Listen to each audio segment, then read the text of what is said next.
ക്രിസ്തയേശുവിൻ്റെ മഹനീയ നാമത്തിൽ നിങ്ങൾക്കെല്ലാവർക്കും വന്ദനം ചെയ്യുകയാണ്. അത് യേശുവിൻ്റെ ഉപമകൾ എന്നുള്ള വിഷയത്തെക്കുറിച്ച് നാം പഠിച്ചുകൊണ്ടിരിക്കുകയാണ്. യേശുവിൻ്റെ ഉപമകൾ അനവധിയായ അർത്ഥങ്ങളുള്ളതാണ്.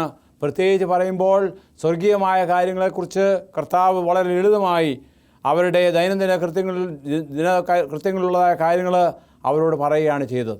ഇന്ന് നാം പഠിക്കുവാൻ പോകുന്നത് താലന്തുകളുടെ ഉപമയെക്കുറിച്ചാണ്. അതിനു മുൻപായിട്ട് നമുക്ക് നമ്മുടെ ദൈവത്തോട് പ്രാർത്ഥിക്കാം. ഞങ്ങളെ സ്നേഹിക്കുന്ന സ്വർഗീയ വാഴ്ത്തപ്പെട്ട ദൈവമേ, ഒരു പ്രാവശ്യം കൂടി അവിടുത്തെ സന്നിധിയിലായിരിക്കാനും അവിടുന്ന് ഞങ്ങളെ പഠിപ്പിച്ചതായ താലന്തുകൾ എപ്രകാരമാണ് വിനിയോഗിക്കേണ്ടത് എന്നുള്ള ഈ ഉപമയെക്കുറിച്ച് പഠിക്കുമ്പോൾ ഞങ്ങളുടെ ജീവിതം ദൈവം തന്നിരിക്കുന്ന താലന്തുകളൊക്കെയും നന്നായി വിനിയോഗിപ്പാൻ അവിടുന്ന് ഞങ്ങളെ സഹായിക്കണമേ. ദൈവം അടിയങ്ങളോട് സംസാരിക്കുന്ന ഈ കാര്യങ്ങളൊക്കെയും ഞങ്ങളുടെ ആത്മീയ ജീവിതത്തിന് ഉതകുവാൻ കർത്താവ് ഇടയാക്കണമേ. യേശുവിൽ കൂടി താഴ്മയുടമേനുമായി ചോദിക്കുമ്പോൾ കൃപയോടെ കേൾക്കുമാറാകണമേ. കർത്താവായ യേശു ക്രിസ്തു ഈ ഭൂമിയിലായിരുന്നപ്പോൾ അനവധിയായ ഉപമകൾ പറഞ്ഞു എന്നുള്ളതിനെക്കുറിച്ചാണല്ലോ നാം പഠിച്ചുകൊണ്ടിരിക്കുന്നത്. ഇന്ന് താലന്തുകളുടെ ഉപമ പഠിപ്പിക്കാൻ നാം ആഗ്രഹിക്കുകയാണ്. അതായത് നമുക്കറിയാം, കർത്താവിൻ്റെ രണ്ടാമത്തെ വരവിനെക്കുറിച്ച്, അല്ലെങ്കിൽ കർത്താവിൻ്റെ പരസ്യ ശുശ്രൂഷ കഴിഞ്ഞു, ഇനിയും ഉള്ള കാലത്തെക്കുറിച്ചുള്ള കാര്യങ്ങളൊക്കെയും താൻ പലപ്പോഴായിട്ട് അവരോട് പറയുകയുണ്ടായി. അപ്പോൾ ഈ പറയപ്പെട്ട കാര്യങ്ങളൊക്കെയും അവർ കേട്ടു. എന്നാൽ അവർക്ക് കുറേ കൂടി ഉറപ്പ് വരുത്തുവാൻ വേണ്ടി, അതായത് തങ്ങളുടെ ജീവിതം, തങ്ങൾക്ക് ലഭിച്ചിരിക്കുന്നതായ കഴിവുകൾ, അതുപോലെ സമയം എപ്രകാരം വിനിയോഗിക്കണം എന്ന് അവരെ പറഞ്ഞ് മനസ്സിലാക്കുവാൻ വേണ്ടി കർത്താവ് ഈ ഒരു ഉപമ പറയുകയാണ്. കാരണം അവർ എപ്പോഴും ഒരുക്കമുള്ളവരായിരിക്കണം. എന്തിനു വേണ്ടി? അതായത് തൻ്റെ വരവിന് വേണ്ടി. അപ്പോൾ അതിനെക്കുറിച്ച് താൻ ഉപമ ഇപ്രകാരമാണ് പറയുന്നത്. നമുക്ക് വായിക്കാൻ തക്കവണ്ണം സാധിക്കുന്ന വിശുദ്ധ മത്തായിയുടെ സുവിശേഷം 25:13 മുതൽ 30 വരെയുള്ള വാക്യങ്ങൾ ആണ്. എന്നാൽ അത് ഏതാനും ചില വാക്യങ്ങൾ ഞാൻ വായിക്കുന്നു. ഒരു മനുഷ്യൻ പരദേശത്ത് പോകുമ്പോൾ ദാസന്മാരെ വിളിച്ച് തൻ്റെ സമ്പത്ത് അവരെ ഏൽപ്പിച്ചു. ഒരുവന് 5 താലന്തും, വേറൊരുവന് 2 താലന്തും, മൂന്നാമത്തവന് 1 താലന്തും കൊടുത്തു. ഇങ്ങനെ ഓരോരുത്തരും അവനവൻ്റെ പ്രാപ്തി പോലെ കൊടുത്തു യാത്ര പുറപ്പെട്ടു. 5 താലന്ത് ലഭിച്ചവൻ ഉടനെ ചെന്ന് വ്യാപാരം ചെയ്തു വേറെ 5 താലന്ത് സമ്പാദിച്ചു. അങ്ങനെ തന്നെ 2 താലന്ത് ലഭിച്ചവൻ വേറെ 2 നേടി. 1 ലഭിച്ചവനോ പോയി നിലത്തെ ഒരു കുഴി കുഴിച്ചു ദാസൻ്റെ ദ്രവ്യം മറച്ചു വെച്ചു. വളരെ കാലം കഴിഞ്ഞ ശേഷം ആ ദാസന്മാരുടെ യജമാനൻ വന്നു അവരുമായി കണക്ക് തീർത്തു. 5 താലന്ത് ലഭിച്ചവൻ അടുക്ക വന്ന് വേറെ 5 കൂടെ കൊണ്ടുവന്നു. അങ്ങനെ യജമാനെ 5 താലന്തല്ലോ എന്നെ ഏൽപ്പിച്ചത്, ഞാൻ 5 താലന്ത് കൂടെ നേടിയിരിക്കുന്നു എന്ന് പറഞ്ഞു. അതിന് യജമാനൻ, നല്ലവനും വിശ്വസനുമായ ദാസനെ, നീ അല്പത്തിൽ വിശ്വസനായിരുന്നു, ഞാൻ നിന്നെ അധികത്തിന് വിചാരകനാക്കും, നിൻ്റെ യജമാൻ്റെ സന്തോഷത്തിലേക്ക് പ്രവേശിക്കുക എന്ന് പറഞ്ഞ് അവനോട് പറഞ്ഞു. 2 താലന്ത് ലഭിച്ചവനും അടുക്ക് വന്നു, യജമാനെ, 2 താലന്തല്ലോ എന്നെ ഏൽപ്പിച്ചത്, ഞാൻ 2 താലന്ത് കൂടെ നേടിയിരിക്കുന്നു എന്ന് പറഞ്ഞു.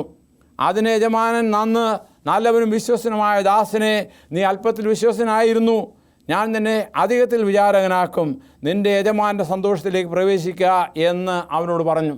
അപ്പോൾ ഇവിടെ കാണുന്നതായ ഈ ഉപമയിൽ പിന്നീട് ഉള്ളത് നമുക്ക് പഠിക്കാം. അതായത് ഈ 5ഉം 2ഉം താലന്തുകൾ ലഭിച്ചതായ വ്യക്തികൾ അവരെന്ത് ചെയ്തു? അവരുടെ താലന്ത് അവർ വിനിയോഗിച്ചു. അവർ ഇവിടെ പറയുന്നത് അതിന് അധികം കൂട്ടുവാൻ തക്കവണ്ണമുള്ളതായ നടപടികൾ ഒക്കെയും ചെയ്തു. അപ്പോൾ അവനവർ ലഭിക്കുന്നതായ താലന്തുകൾ കണിശമായിട്ടും ഉപയോഗിക്കണം. ഇവിടെ പറയുമ്പോൾ a man travelling to the far country, അത് മറ്റാരെയുമല്ല, യേശു ക്രിസ്തുവിനെയാണ് പ്രതിദാനം ചെയ്യുന്നത്. യേശു ക്രിസ്തു തൻ്റെ ശിഷ്യന്മാർക്ക്, തൻ്റെ അനുയായികൾക്ക് ഓരോ കഴിവുകൾ കൊടുത്തിരുന്നു. അപ്പോൾ ഇവിടെ ഈ തൻ്റെ യജമാൻ്റെ ഇടയന്മാരെക്കുറിച്ച്, അല്ലെങ്കിൽ തൻ്റെ കുടിയാന്മാരെക്കുറിച്ച് പറയുമ്പോൾ അവരെ സ്ലേവ്സ് ആണെന്നാണ് പറയുന്നത്. എന്നാൽ അവർ ദാസന്മാരെന്നാണ് പറയുന്നത്. എന്നാൽ ഈ ദാസന്മാർ അവരുടെ കഴിവുകൾ വിനിയോഗിക്കാനുള്ള ഒരു വഴിയായിരുന്നു ഈ പറയപ്പെട്ടത്. ഇവിടെ പറയുന്നത് നമ്മെക്കുറിച്ച് ദൈവം പറയുന്നത് നമുക്കുള്ളവരല്ല. പിന്നെയോ അതേ കൊരിന്ത്യ ലേഖനത്തിൽ പറയുന്നുണ്ട്, വി ഹാവ് ബീൻ, അതായത് നിങ്ങളെ വിലയ്ക്ക് വാങ്ങിയിരിക്കാൽ നിങ്ങൾ താങ്കൾക്കുള്ളവരല്ല എന്നറിയുന്നില്ലയോ. അപ്പോൾ നമുക്ക് വേണ്ടി ജീവൻ തന്ന യേശു ക്രിസ്തു, അത് യേശു ക്രിസ്തുവിനാൽ വീണ്ടെടുക്കപ്പെട്ടവരാണ്. അതേ നാം ഇനി ജീവിക്കുന്നത് നമുക്ക് വേണ്ടിയല്ലേ, പിന്നെയോ ഉയർത്തവനായ യേശു ക്രിസ്തുവിന് വേണ്ടിയാണ്. അപ്പോൾ നമ്മുടെ ജീവിതം, അതായത് അവൻ്റെ ദാസന്മാരായി അവൻ്റെ വേലക്കാരായിട്ട് ജീവിക്കുമ്പോൾ ദൈവം നമുക്ക് നൽകിയിരിക്കുന്ന ഓരോ കഴിവുകളും, പ്രത്യേകിച്ച് പറയുമ്പോൾ 5 താലന്ത് ഒരുത്തിന് കൊടുത്തു, അവൻ എന്ത് ചെയ്തു? അവൻ ആ താലന്ത് കൊണ്ടുപോയി വ്യാപാരം ചെയ്തു, 5 താലന്ത് കൂടി സമ്പാദിച്ചു. സാധാരണ ഈ താലന്ത് എന്ന് പറയുമ്പോൾ നമ്മൾ ഉദ്ദേശിക്കുന്ന, അല്ലെങ്കിൽ അന്നത്തെ കാലത്ത് ഒരു സ്വർണ്ണക്കട്ടി അല്ലെങ്കിൽ വെള്ളിക്കട്ടി ഒരു വലിയ തുകയാണ്. ആ തുക ലഭിക്കുമ്പോൾ അത് ഉപയോഗിച്ച് കൃഷി ചെയ്യുക, അല്ലെങ്കിൽ അത് ഉപയോഗിച്ച് വ്യാപാരം ചെയ്യുക, അല്ലെങ്കിൽ അത് വിനിയോഗിച്ച് അത് കൂടുതൽ നേടുക. അപ്പോൾ ഇതൊക്കെയും ഇവിടെ ഒരു കൊട്ടേഷൻ ഞാൻ വായിക്കുകയാണ്. God has purchased the will, the affection, the mind, the soul of every human being, whether believers or unbelievers, all men are the Lord's property. നമ്മളെല്ലാവരും എന്താണ്? ദൈവത്തിൻ്റെ പ്രോപ്പർട്ടിയാണ്. അതുകൊണ്ട് നമുക്ക് ലഭിച്ചിരിക്കുന്ന എല്ലാ കാര്യങ്ങളും ദൈവികമായ കാര്യങ്ങൾക്ക് വേണ്ടി നാം വിനിയോഗിക്കണം. അപ്പോൾ ഓരോ വ്യക്തികളും എന്താണ്? അതായത് ദൈവത്തിൻ്റെ ഉടമസ്ഥയിലുള്ള ഓരോ വസ്തുക്കളാണ്, അല്ലെങ്കിൽ മനുഷ്യനാണ്. നമുക്ക് ദൈവികമായ ചില പരിപാടികൾ ഉണ്ട്. Each has A place in the eternal plan of heaven. സ്വർഗത്തിന് നമ്മെക്കുറിച്ച് ഓരോരുത്തർക്കും ഓരോ കാര്യങ്ങൾ ഉണ്ട്. പ്രത്യേകിച്ച് പറയുമ്പോൾ അതുകൊണ്ടാണല്ലോ ഈ താലന്തുകൾ, നമുക്ക് ഓരോ കഴിവുകൾ, പ്രത്യേകിച്ച് അത് എന്തൊക്കെയാണെന്ന് നാം താഴോട്ട് പഠിക്കാം. എന്നാൽ ഇതൊക്കെ നൽകിയിരിക്കുന്നത് എന്തിനു വേണ്ടിയാണ്? അത് വിനിയോഗിക്കുവാൻ വേണ്ടിയാണ്. അതല്ലാതെ ഒരു താലന്ത് കിട്ടിയവൻ ചെയ്തതുപോലെ കുഴിച്ചിടുവാൻ തക്കവണ്ണമല്ല. അത് തിരുവചനം നാം പഠിക്കുമ്പോൾ ദൈവത്തിൻ്റെ പരിശുദ്ധാത്മാവ് നമുക്ക് അനവധിയായ താലന്തുകൾ നൽകിയിട്ടുണ്ട്. അതിനെക്കുറിച്ച്, അല്ലെങ്കിൽ അത് gift of the Holy Spirit എന്നാണ് പറയുന്നത്.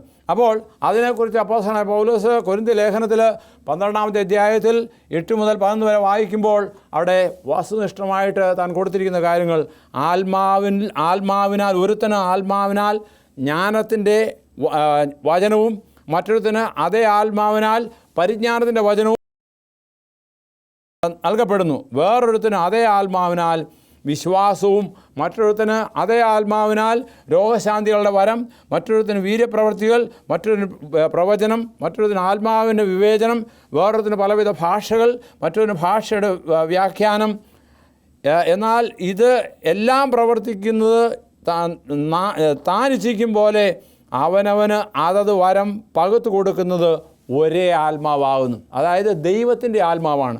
ദൈവത്തിൻ്റെ ആത്മാവാണ് നമുക്ക് എന്ത് ചെയ്യുന്നത്? ഈ പറയപ്പെട്ട താലന്തുകൾ, അല്ലെങ്കിൽ കഴിവുകൾ, അല്ലെങ്കിൽ വരങ്ങളൊക്കെയും തരുന്നത്. അപ്പോൾ അത് നാം പ്രാപിക്കുമ്പോൾ അത് എന്തിനു വേണ്ടിയാണ് തരുന്നത്?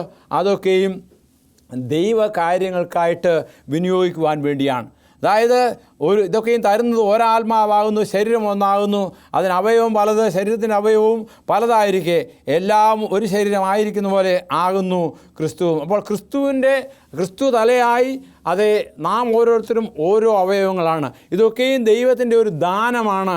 അതായത് നമ്മുടെ ഇച്ഛപ്രകാരമല്ല, നമ്മുടെ ഇഷ്ടപ്രകാരമല്ല, പിന്നെയോ ഈ ദൈവത്തിൻ്റെ ആത്മാവാണ് നമുക്ക് എന്ത് തരണം എന്ന് ആഗ്രഹിക്കുന്നത്. പലപ്പോഴും മാനുഷികമായി ചിന്തിക്കുമ്പോൾ നാം ചെയ്യുന്നത് അതേ മനുഷ്യഭാഷയിൽ പറഞ്ഞാൽ എനിക്ക് 5 താലന്തേ തന്നിട്ടുള്ളൂ, അല്ലെങ്കിൽ എനിക്ക് 2 താലന്തേ തന്നിട്ടുള്ളൂ, എനിക്ക് കൂടുതൽ വേണം, അങ്ങനെയുള്ളൊരു പ്രവണതയാണ് മനുഷ്യനുള്ളത്. എന്നാൽ ദൈവം തന്നിരിക്കുന്നതായ താലന്ത്, ഇവിടെ പറഞ്ഞത് പ്രത്യേകിച്ച് പറയുമ്പോൾ പരിശുദ്ധാത്മാവിൻ്റെ വരങ്ങളെക്കുറിച്ചുള്ള ഒരു കാര്യമാണ്, അല്ലെങ്കിൽ ഇവിടെ താലന്തുകളായിട്ട് നമുക്ക് ചിത്രീകരിക്കാൻ തക്കവണ്ണം സാധിക്കുന്നത്. അതായത് ഓരോ വ്യക്തിക്കും ദൈവം ഓരോ താലന്തുകൾ കൊടുത്തിട്ടുണ്ട്. അത് 5ആണോ 2ആണോ എന്നുള്ള ചിന്തയേക്കാൾ ഉപരിയായിട്ട് ദൈവം തന്നിരിക്കുന്നതായ താലന്തുകളൊക്കെയും ഉപയോഗിക്കേണ്ടത് എന്തിനു വേണ്ടിയാണ്? കർത്താവായ യേശു ക്രിസ്തുവിൻ്റെ, അല്ലെങ്കിൽ സഭയുടെ ഉന്നമനത്തിന് വേണ്ടിയാണ്. അപ്പോൾ ഈ താലന്തുകളൊക്കെയും നമുക്ക് നൽകിയിരിക്കുന്നത് അത് ദൈവസഭയുടെ ഉന്നമനത്തിന് വേണ്ടിയാണ്. അതിവിടെ ആത്മാവിൻ്റെ ജ്ഞാനത്തിൻ്റെ വരമുണ്ട്, അതുപോലെ പരിജ്ഞാനത്തിൻ്റെ വരമുണ്ട്, അതുതന്നെ വിശ്വാസത്തിൻ്റെ വരമുണ്ട്, രോഗശാന്തിയുടെ വരമുണ്ട്, വീര്യപ്രവൃത്തികളുടെ വരമുണ്ട്, പ്രവചിക്കുന്നതിന് വേണ്ടിയുള്ള വരമുണ്ട്. അപ്പോൾ ഇതൊക്കെയും ഒന്നൊന്നായിട്ട് നൽകിയിരിക്കുന്നത് എന്തിനു വേണ്ടിയാണ്? പ്രത്യേകിച്ച് ഇന്നത്തെ കാലത്ത് ഇതൊക്കെയും നാം യേശുക്രിസ്തുവിൻ്റെ നാമത്തിൻ്റെ മഹത്വത്തിന് വേണ്ടി വിനിയോഗിക്കുന്നതിന് വേണ്ടിയാണ്. അതല്ലാതെ സ്വയമായിട്ടുള്ള, അല്ലെങ്കിൽ പലപ്പോഴും പലരും അത് നമുക്കറിയാം, നമ്മുടെ ചുറ്റുപാടുകളിലൊക്കെയും പലരും പല സഭകളും സ്ഥാപിക്കാറുണ്ട്. എന്നിട്ട് എന്താണ് ചെയ്യുന്നത്?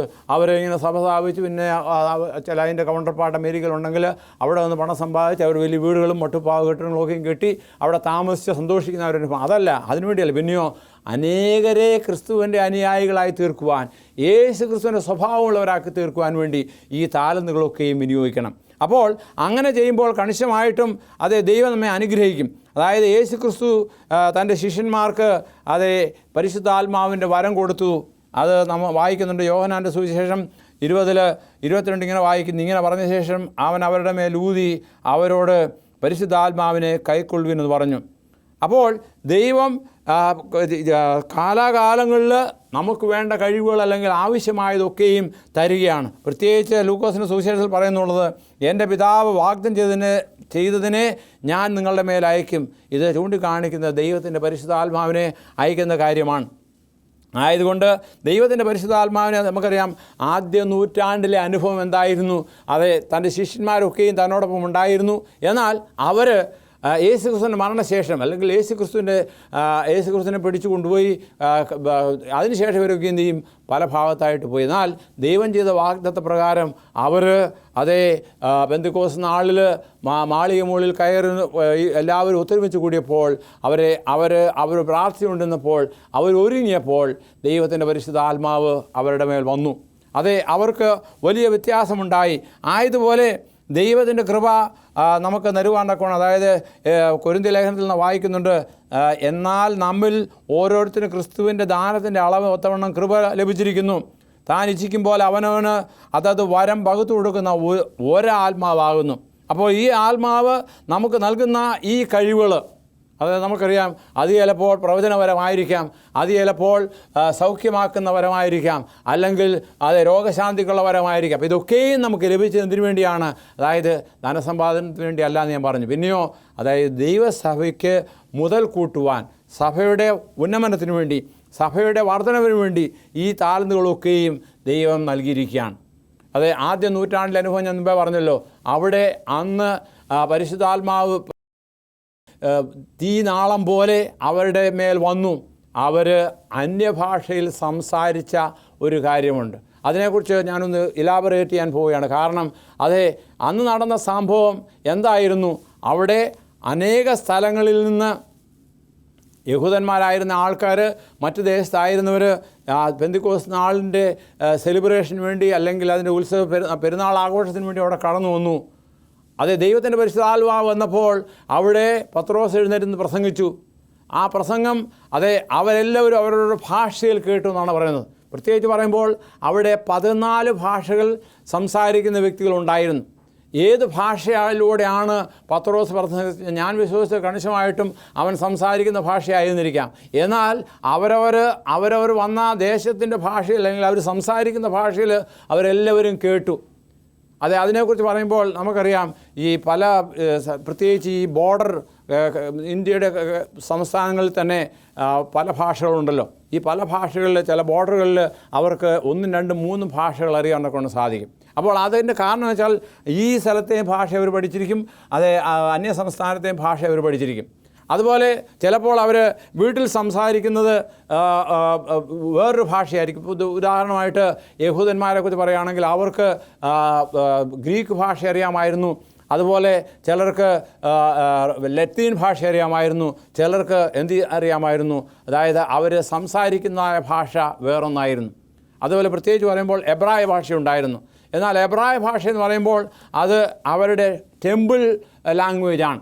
എന്നാൽ യവന ഭാഷ എന്ന് പറയുമ്പോൾ, അതായത് ഗ്രീക്ക് ഭാഷ എന്ന് പറയുന്നത് അവരുടെ ചുറ്റുപാടുമായിരുന്നു. പിന്നെ റോമാക്കാരുടെ ഇൻഫ്ലുവൻസ് കൊണ്ട് അവർക്ക് റോമൻ ഭാഷയും അറിയാമായിരുന്നു. അപ്പോൾ ഇങ്ങനെ 3 ഭാഷ അവിടെ ഉണ്ടായിരുന്നെങ്കിലും അവരുടെ വീടുകളിൽ സംസാരിക്കുന്ന ഭാഷ വേറൊന്നായിരുന്നു. അതുകൊണ്ടാണല്ലോ അതേ കർത്താവ് ആരാമ്യ ഭാഷയിൽ സംസാരിച്ചു എന്ന് പറയുന്നുണ്ട്. അപ്പോൾ അത് ആ ഒരു രീതി മാതിരി എന്താണ്, അവരവർ പലയിടത്തും വന്നെങ്കിലും അവരുടേതായ ഒരു ഭാഷയുണ്ടായിരുന്നു. അല്ല, അവർ സംസാരിക്കുന്ന ഭാഷയിൽ നമ്മൾ പറയാറുണ്ട് മദർ ടങ്. ആ മദർ ടങ് എന്ന് പറഞ്ഞാൽ സാധാരണ അമ്മയുടെ ഭാഷ എന്നാണ്, അതായത് അമ്മയിൽ നിന്ന് ലഭിക്കുന്നതായ ഭാഷ. അപ്പോൾ ആ ഒരു ഭാഷയാണ് അതായത് അവരുടെ സംസാര ഭാഷ. അപ്പോൾ അവരുടെ സംസാര ഭാഷയിൽ അവരെന്ത് ചെയ്തു, ഈ പ്രസംഗങ്ങൾ കേൾക്കുവാൻ തക്കവണ്ണം ഇടയായി തീർന്നു. അപ്പോൾ ഈ ഒരു കാര്യം അതൊരു അത്ഭുതമാണ്. കാരണം അന്യഭാഷ വരം അതേ ദൈവം ആർക്ക് കൊടുത്തു? അപ്പോസ്തലന് കൊടുത്തു. അപ്പോസ്തലൻ സംസാരിച്ചത് കേട്ട എല്ലാവരും അതിശയപ്പെട്ടു, എങ്ങനെ ഇവർക്കത് സാധിച്ചുവെന്ന്. അത് മറ്റൊന്നും കൊണ്ടല്ല, ദൈവത്തിൻ്റെ ആത്മാവ് പ്രവർത്തിക്കുന്നതായിട്ട് ദൈവത്തിൻ്റെ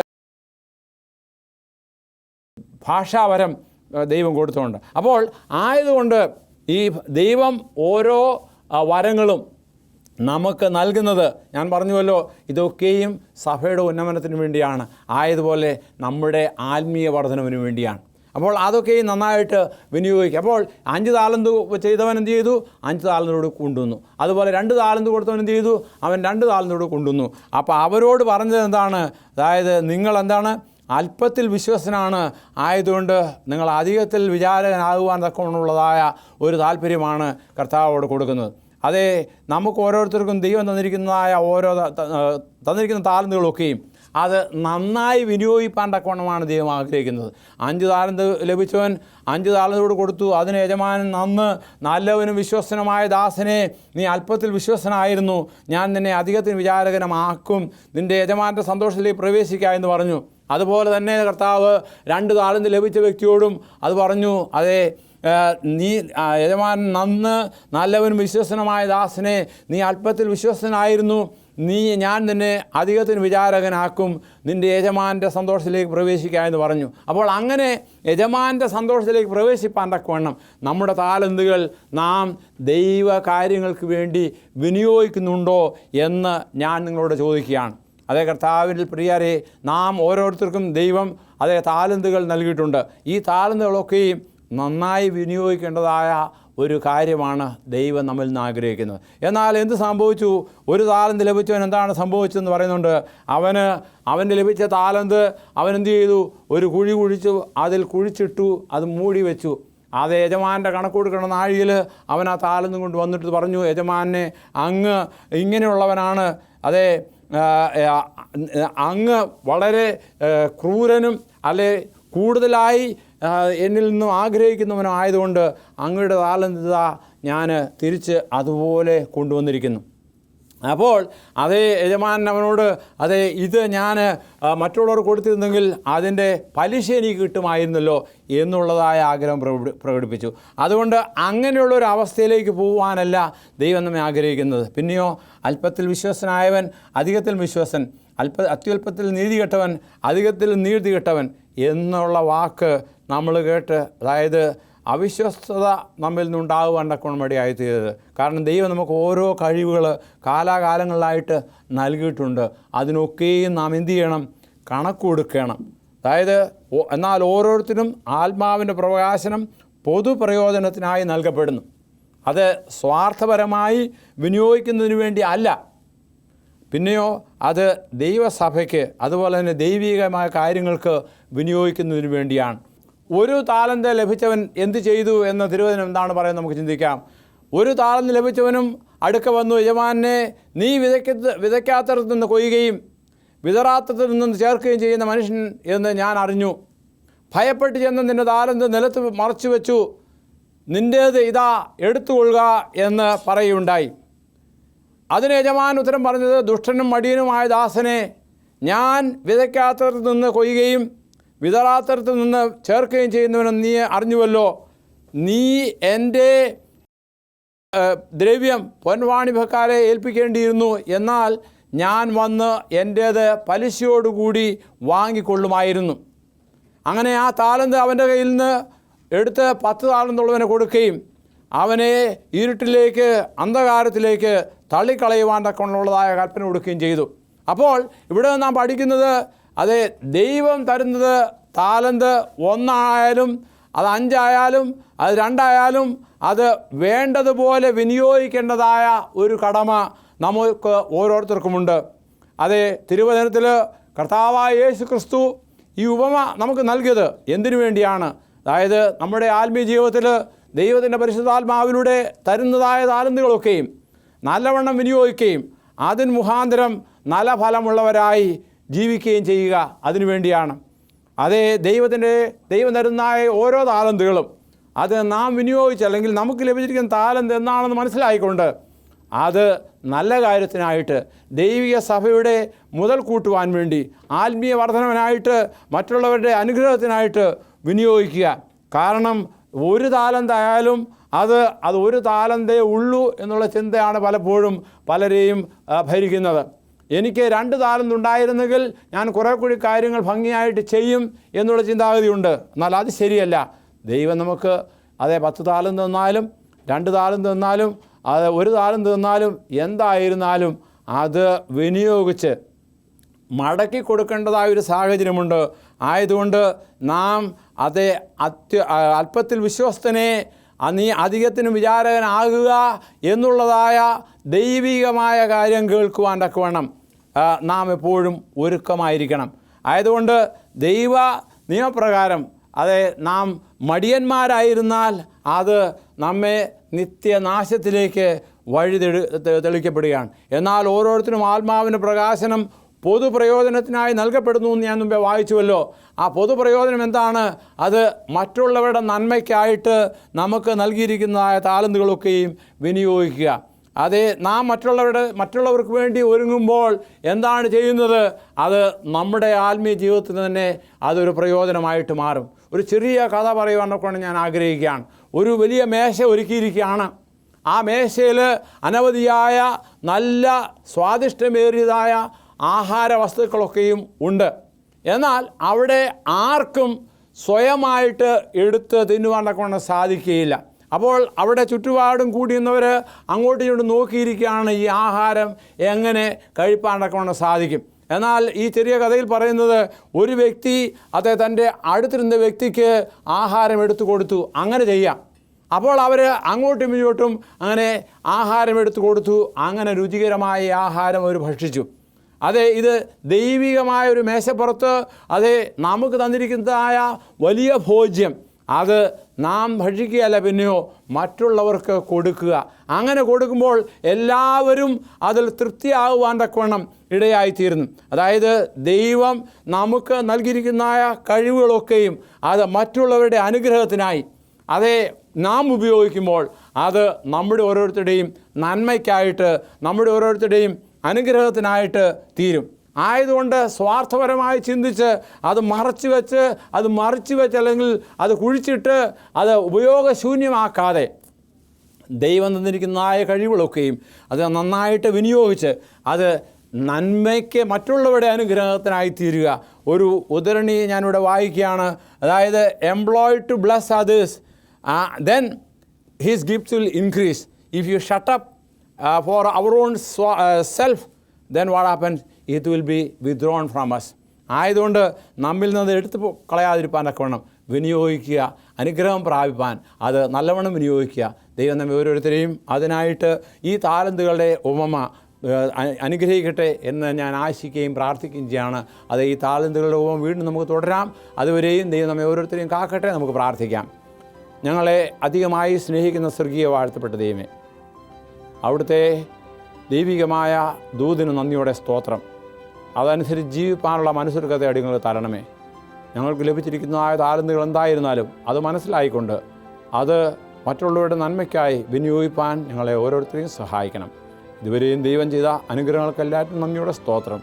അവിടുത്തെ വരവിനായി ഒരുങ്ങുവാൻ സഹായിക്കണം. എല്ലാം യേശുവിൽ കൂടി താഴ്മയോടും വിനയമായി ചോദിക്കുമ്പോൾ കൃപയോടെ കേൾക്കുമാറാകണമേ. ആമേൻ. എന്നെ കേട്ടുകൊണ്ടിരിക്കുന്ന എല്ലാവർക്കും നന്ദി പറയുന്നു. കണിശമായിട്ടും നിങ്ങൾ കൂടുതലായി അറിയുവാൻ എന്തെങ്കിലും ആഗ്രഹിക്കുന്നുണ്ടെങ്കിൽ അതുപോലെ തന്നെ നിങ്ങളുടെ പ്രാർത്ഥനാ വിഷയങ്ങളും ഞങ്ങൾ എഴുതി അറിയിക്കുക. ഞങ്ങൾ കണിശമായിട്ടും അതിന് മറുപടി നൽകുന്നതാണ്.